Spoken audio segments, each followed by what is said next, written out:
Hola a todos los niños y niñas, bienvenidos a una nueva clase de lenguaje y comunicación para quinto básico. Me presento, para los que no me conocen, soy la profesora Camila y he estado acompañándolos en este recorrido de la unidad de la asignatura para ayudarles a incorporar nuevos conocimientos en ustedes. Antes de comenzar la clase, los contenidos como tal, quisiera darle algunas recomendaciones para que podamos tener una clase fructífera. La primera de ellas es que se ubiquen en un lugar donde se encuentren cómodos, donde ustedes no interrumpan ni sean interrumpidos. Asimismo, que la luz del lugar en el que se encuentren sea una luz apropiada, una luz que les permita ver bien la pantalla del computador o del celular, donde sea que se encuentren, y una pantalla también que les permita tomar apuntes, ¿sí? Frente a esto último, les sugiero también que cuenten con un cuaderno, una libreta, algo donde tomar apuntes, porque es importante ir registrando lo que vamos aprendiendo. ¿Por qué es importante registrar esto? Porque podemos regresar siempre a nuestros apuntes para poder comprender quizás cosas que no habíamos comprendido en primera instancia y para reforzar los contenidos que están ustedes escuchando, ¿sí? Entonces el ejercicio de que ustedes anoten les permite reforzar los contenidos que le estamos entregando. Como última sugerencia también los invito a que se acompañen con un vaso o una botella con agua, porque es importante mantenerse hidratado. ¿Por qué es importante mantenernos hidratados? Porque nuestro cerebro está más despierto, nuestro cuerpo se activa, ¿sí? Y necesitamos toda esa energía, concentración y activación para poder comprender bien la clase en la que vamos a presenciar hoy día, ¿ya? Si bien los contenidos no son complejos, no nos exigen tanto mentalmente, igual es importante que nos mantengamos atentos, ¿ya? Entonces, con esto quiero dar inicio a la clase de hoy. Les recuerdo que para los que ya están, les recuerdo que estamos en la unidad 3 de género dramático, y para los que se vienen recién incorporando, vamos en la unidad 3, como bien lo dije recién, y ya hemos revisado el género narrativo y el lírico, y esta vez estamos con el género dramático. Entonces, el objetivo de la clase del día de hoy es conocer e identificar la estructura interna y externa del género dramático, ¿ya? La clase anterior yo les mencioné estos elementos, ¿cierto? Pero no profundicé en ellos. ¿Por qué? Porque esta clase está dispuesta para profundizar de ellos y aplicarlos, ¿sí? A través de la lectura de un texto nosotros vamos a ver si podemos reconocer estos elementos en la obra dramática que vamos a leer, ¿ya? Como siempre vamos a comenzar con el esquema del árbol, que para los que no saben, hemos estado trabajando todas las unidades con un árbol que vamos a completar según la clasificación de texto que estemos estudiando. ¿Qué quiere decir esto? Anteriormente dijimos que el tronco era todo el universo de textos que conocemos, tanto orales como escritos, y que la primera ramificación eran los textos literarios y la segunda ramificación los textos no literarios, ¿sí? De esta manera, a medida que fuéramos revisando los textos, iban a ir apareciendo y vamos a ir llenando nuestro esquema, como por ejemplo, ya revisamos el texto narrativo, entonces lo dejamos sujeto aquí. El lírico también lo vamos a marcar en nuestro esquema, y ahora el género que vamos a ver, el texto que vamos a ver, dramático, también se va a marcar en nuestro esquema, ¿ya? Yo realicé el esquema del árbol porque me parecía un poco más ameno, pero si ustedes gustan hacer otro tipo de esquema para ordenar esta misma información, es su decisión. Como siempre también, antes de comenzar, vamos a hacer un pequeño resumen de lo que vimos en la clase anterior para que no nos perdamos tanto en lo que vamos a revisar esta clase y nos contextualicemos un poco. La clase anterior hablamos de cómo surgió este género dramático y dijimos que surgió en Grecia y que su la principal finalidad que tenía era de carácter sagrado, porque se hacían representaciones para realizar un culto a Dionisio. Este es el dios Dionisio, el dios de la alegría y el vino, ¿ya? Y dijimos también que los principales dramaturgos de esa época, cuando recién surgió el teatro, fueron Sófocles, Eurípides y Esquilo. Estos tres personajes que están aquí tallados en piedra, ¿sí? Eso como un pequeño resumen. También dijimos que luego de este comienzo en Grecia, hubo un decaimiento del teatro donde no se aprecian nuevas manifestaciones teatrales y tuvo un nuevo comienzo que resurgió con la comedia. ¿Sí? La comedia, este nuevo tipo de teatro que ya no era para hacer un culto a un dios, sino que ahora era para entretener, ¿sí? Y dijimos también que las primeras obras de este momento, de este nuevo comienzo, comenzaron a escribirse en latín. Y como estaba escrita en latín, no toda la gente tenía la posibilidad de poder disfrutar, apreciar o leer estas obras, ya que solamente había un grupo selecto, una élite culta, una clase social culta, que se le permitía porque ellos tenían el conocimiento, el poder del conocimiento, y entonces estas representaciones de la comedia, del teatro como comedia, comenzaron a hacerse en los monasterios, en el clero y en las universidades, porque allí se concentraban los conocimientos. En estas tres instituciones nosotros podemos reconocer que en ese momento eran quienes concentraban todo el conocimiento. Eran ellos los que sabían leer y escribir en latín y por lo tanto eran ellos mismos los que podían apreciar estas obras y representaciones teatrales. ¿Sí? Entonces, esto fue lo que hablamos en la clase anterior sobre la historia del teatro, en pequeñas palabras. Y hoy vamos a revisar cómo se estructura este género dramático. La semana anterior yo le adelanté que había una estructura externa y una estructura interna, ¿verdad? Ahora, antes de entregar la definición de cada estructura, de cada parte de este género dramático, quiero que leamos una obra que se llama Te apuesto la cabeza, de Germán Verdiales. Como en todas las sesiones, yo voy a leer y ustedes van a seguirme también la lectura en su mente, pero al mismo tiempo que yo. Paréntesis. Un despacho con puertas laterales. Federico. Entrando por la derecha. Molesto. Carlos. Mientras escribe. Adelante, adelante. ¿Qué escribes? Carlos. La factura semanal para Edmundo, por el alquiler de una cabeza. Federico. ¿Qué dices? ¿Por el alquiler de qué? Carlos. Ah, ¿pero no sabes que ahora alquilo cabezas? Federico. Vamos, déjate de bromas. Carlos. Escucha, como Edmundo tiene la manía de hacer apuestas, me propuse curarlo de una vez por todas cobrándole una especie de alquiler por el uso de su propia cabeza. Federico. Perdóname, pero no te entiendo. Carlos. Hace un mes, Edmundo y yo tuvimos una acelerada discusión y él, sin saber ya qué decirme, salió con su consabido. Te apuesto la cabeza. Yo hubiera podido responderle, como otras veces. Claro, tú apuestas la cabeza porque para lo que te sirve. Pero decidí curarlo y acepté su disparatada apuesta. Y se la gané. Desde hace un mes soy el legítimo propietario de la cabeza del mundo. Federico. Eso sí que no me lo hubiera imaginado nunca. Carlos. Edmundo, como hombre honrado que es, quiso entregármela inmediatamente. Pero ¿para qué iba a aceptársela? No la iba a guisar, ni a exponerla en una vitrina.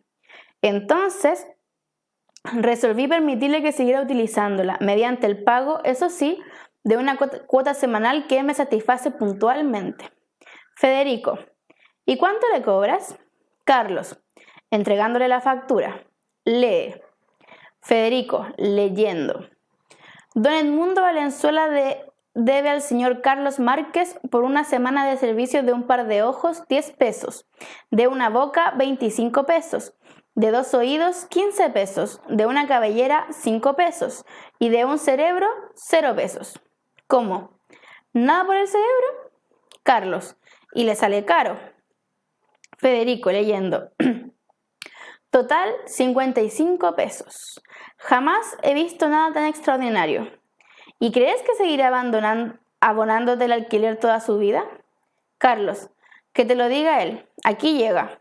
Hola, Edmundo. Edmundo, entrando por la derecha. Buenos días. Federico, buenos días, querido Edmundo. Carlos, ¿traes el dinero? Edmundo, discúlpame, pero esta semana... Carlos, ¿qué ocurre esta semana? Edmundo, esta semana yo también tengo que presentarte una factura, disculpe. Carlos, ah, ¿sí? ¿Y de qué? Edmundo, entregándosela, entérate. Carlos leyendo. Don Carlos Márquez debe al señor Edmundo Valenzuela por un sombrero para la cabeza que le alquila, 30 pesos. Por servicios de peluquería durante 4 semanas, 20 pesos. Por una consulta al oculista, 20 pesos. Por un diente de oro, 50 pesos. Total, 125 pesos. Federico, ¡juá! Se acabó el negocio. Carlos, sí. Confieso que negocios de esta clase no me convienen. Liquido y cierro. Edmundo, pero antes, págame lo que me debes. Carlos, toma los 120 pesos y toma también estos 100. Así te devuelvo todo lo que me pagaste por el alquiler de tu cabeza. Edmundo, ah, gracias. ¿Cómo podré demostrar mi agradecimiento? Carlos, no haciendo más apuestas. Edmundo, te lo prometo. Federico, discúlpame, pero no te creo capaz de cumplir esa promesa. Edmundo, ¿por qué no he de ser capaz? Carlos y Federico, porque no tienes voluntad. Edmundo, ¿cómo que no? Carlos y Federico, ¿qué apuestas? Edmundo, apuesto la cabeza. Un poquito porfiado salió Edmundo, ¿verdad? Este es el fin. Antes de pasar a la estructura interna, chiquillos, ¿qué pueden apreciar visualmente, primero, de este texto que es diferente a los que ya hemos estudiado? Exactamente, aquí nosotros podemos ver que está escrito en diálogo, ¿cierto? Que la historia se construye a través de los diálogos. ¿Qué más podemos apreciar? Que hay cosas que se mencionan entre paréntesis, ¿cierto? Como por ejemplo, en casos anteriores, cuando el personaje está realizando una acción, se pone entre paréntesis para que el que va a actuarla la pueda representar. Ahora, vamos directo a lo que es la estructura interna, y para esto tenemos que recordar la historia que acabamos de leer, la obra dramática. Es una obra entretenida, ¿verdad? Porque se basa en una apuesta que realizan dos personajes, y vamos aquí a desmembrarla entonces con esta estructura que nosotros tenemos. La estructura interna tiene relación con cómo se nos propone a nosotros la información, cómo se nos entrega la información. En primer lugar hay una presentación del conflicto, luego hay un desarrollo de la acción dramática y por último el desenlace de la acción dramática. En la presentación del conflicto se nos entregan todos los antecedentes de la obra, los personajes, el lugar quizás. El desarrollo de la acción dramática es ya cuando se empieza como a desmembrar esta acción dramática y comienzan a suceder los hechos o las acciones, ¿cierto? Y también esta parte de la estructura se vincula con la parte más de mayor tensión de la obra, ¿ya? Y por último tenemos el desenlace de la acción dramática, que aquí es cuando se resuelve aquel conflicto que se nos propuso en un comienzo y que se desarrolló en la acción dramática. Veamos entonces cómo se aprecia esta estructura en el texto que acabamos de leer.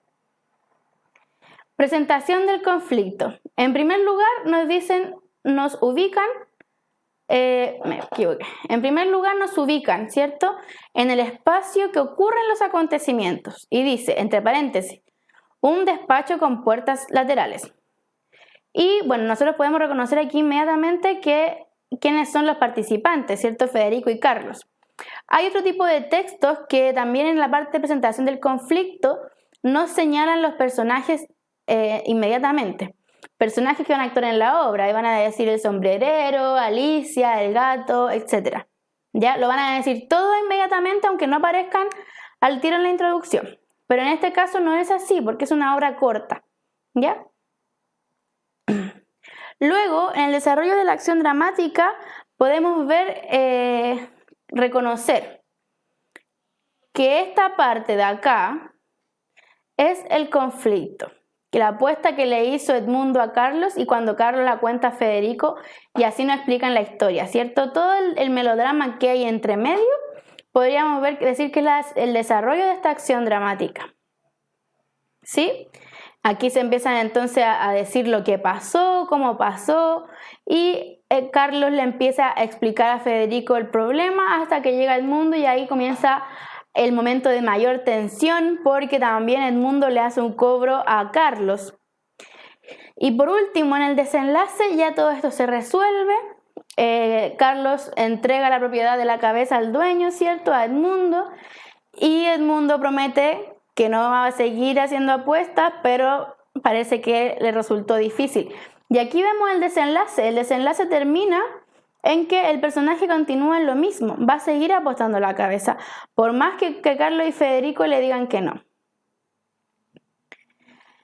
Entonces, antes de pasar a la estructura externa, esto que acabamos de revisar de la estructura interna del género dramático, ¿se les asemeja con alguna otro tipo de texto de los que hemos revisado anteriormente?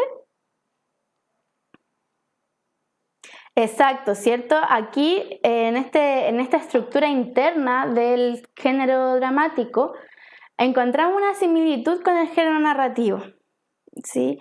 Más adelante, en una o dos clases más adelante, vamos a ver qué similitudes tiene o qué diferencias puede que tenga, ¿ya? Ahora entonces quiero que veamos cuál es la estructura externa del género dramático. Y como yo le había adelantado también en la clase anterior, presenta acto, escena y cuadro, y que son las divisiones que tiene esta obra dramática.